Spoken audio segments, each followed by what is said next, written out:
সব অ্যাওয়ার্ডেরই একই অভিজ্ঞতা, অনেক ভালো লাগা। প্রতিদিন প্রতিনিয়ত কাজ করছি। তো সেটার কারণে আসলে সেই কাজের স্বীকৃতি হিসাবে অ্যাওয়ার্ড পাচ্ছি, সম্মাননা পাচ্ছি। তো সবসময় আমি কাজের মধ্যে আছি। অ্যাওয়ার্ড পাচ্ছি মানে আমি কাজের ভিতর থেকেই যাচ্ছি।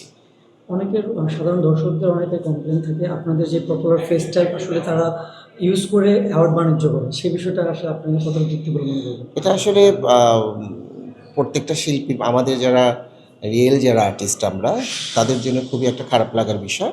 সেটা হচ্ছে আমার মনে হয় যে এতদিন এত বেশি লেখালেখি হচ্ছে, এত কথা হচ্ছে, সেক্ষেত্রে যারা আয়োজক তারা নিশ্চয়ই তারা অনেক সচেতন হবে এখন থেকে। কারণ গুণী শিল্পীদের হাতেই যেন অ্যাওয়ার্ড যায়, নতুন সম্ভাবনা আমাদের সম্ভাবনাময় যারা তাদের হাতেই যেন যায়, কিন্তু সেই সম্ভাবনাময় মানুষটা কী কাজ করছে, সত্যিকারে সেই কাজের স্বীকৃতি হিসাবে পাচ্ছে কি না, সেটা যেন অবশ্যই যেন এনশিওর করা হয়। তাহলে আসলে আমরা নিজেরাও শিল্পী হিসাবে আমরা একটু হলেও স্বস্তি পাবো। হ্যাঁ, আপনার ডান্সিং ইনস্টিটিউটের মানে খুব বেশি জনপ্রিয় এখন। সামনে কি কাজ নিয়ে আসছেন একটু যদি বলতেন? হাম, সামনে 17 তারিখ সিজিএফবি আউট আছে, আপনাদের সাংবাদিকদের অ্যাওয়ার্ড, যেখানে চিনমৈত্রী সম্মেলন কেন্দ্রে 17 তারিখে চাঁদের হাট বসবে। সেখানে এক ঝাঁক তারকা আমার পরিচালনা পারফরমেন্স করবে। একদম মেহজাবিন চৌধুরী, সাবিলা নূর, তানজিন তিশা, সাপা কবির, দিঘি, মন্দিরা চক্রবর্তী থেকে আরও অনেক অনেক তারকা। তো সেক্ষেত্রে আসলে অনেক ব্যস্ততা, মানে কালকে থেকে আমাদের রিহার্সাল শুরু হয়ে যাবে। এর মাঝখানে আরও অনেকগুলো প্রোগ্রাম আছে, তো সব কিছু মিলে অনেক ব্যস্ত। ভাইয়া অবশ্যই আপনি জেনে থাকবেন যে ইলিয়াস কাঞ্চন ভাইয়া আসলে খুব অ্যাব্রোডে ট্রিটমেন্টের জন্য আসতেন ব্রেন টিউমার। দ্বিতীয় আপু যে লাইনে গিয়েছিল তার তার রোগটা আসলে এরকমই। তার সাথে কোনো যদি স্মৃতি আপনার থেকে থাকে একটু যদি। আমি যেহেতু একটু পরে এসেছি মিডিয়াতে, আমার অনেকেই মনে করে যে আমি অনেক আগে থেকে এসেছি। আমি 2008-09 সালে এসেছি। তখন আসলে কাঞ্চন ভাইদেরকে, দ্বিতীয় আপাদেরকে আমি ওরকম করে পাইনি। মানে আমার কাজের মধ্যে আমি পাইনি। আমি এসে মৌসুমী শাবনূরদেরকে একটু পেয়েছি। তো যার কারণে আসলে আমার ওনাদের সাথে দেখা হয়েছে, পরিচয় আছে। তো সেক্ষেত্রে এত গুণী মানুষ, কিছুদিন আগে রোজিনা আপার সাথে আমি একটি ফটোশ্যুট করিয়েছিলাম কাঞ্চন ভাইকে।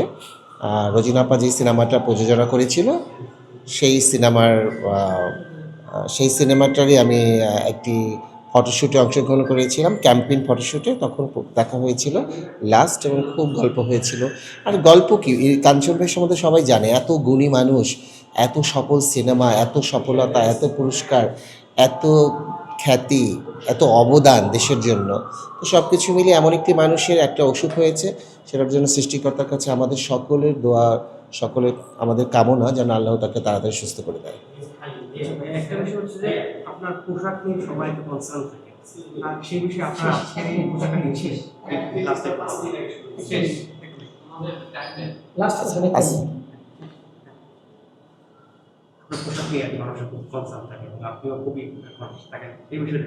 আজকের এই পোশাক আজকের পোশাকটি হচ্ছে যে আপনারা একটা মেয়েকে চেনেন মনে হয়, মিম, খাবারের ভিডিও বানায়, ফাতেমা মিম, যে প্লাউ বলে ভাইরাল হয়েছিল যে মেয়েটা, ও আমাদের বন্ধু, ওর নিজে, ও এক ডিজাইনার।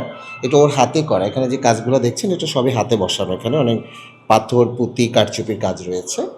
তো এটা একটু সাংঘাতিক, একটু কষ্টের কাজ। আজকে ওর ডিজাইনের কাপড়টা পরা হয়েছে। তো আমাদের সবসময় ভাবতে হয় কখন কোন কাপড় পরবো, কী পরবো।